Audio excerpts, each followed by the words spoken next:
Hi friends, நெல்லிக்காய் அல்வா செய்யலாமா? அதற்கு நெல்லிக்காயை கொஞ்சோண்டு தண்ணி ஊற்றி குக்கரில் வச்சு வேக வச்சுக்கோங்க. நெல்லிக்காய் அல்வாவுக்கு தேவையான அளவு வெல்லம், 2 ஏலக்காய் போட்டு பொடி பண்ணி வச்சுக்கோங்க. பிறகு நெல்லிக்காய் போட்டு நைஸாக அரைச்சிக்கோங்க.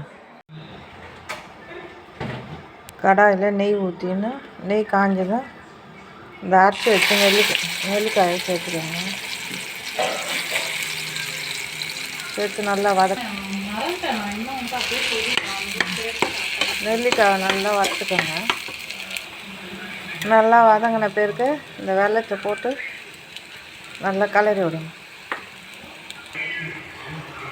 இந்த அல்வா கொஞ்சம் கெட்டியாக வரத்துக்கு கொஞ்சம் கார்ன்ஃப்ளவர் மாவு கரைச்சி இதில் சேர்த்து நல்லா கலரினே இருங்க.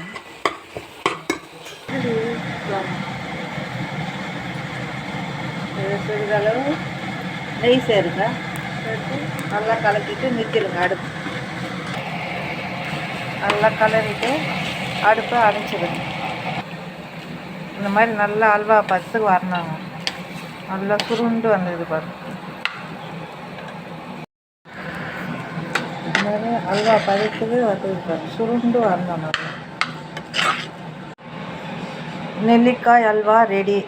இது நெல்லிக்காயில் விட்டமின் சத்துக்கள் நிறைந்துள்ளது. வெல்லத்தில் இரும்பு சத்து நிறைந்துள்ளது.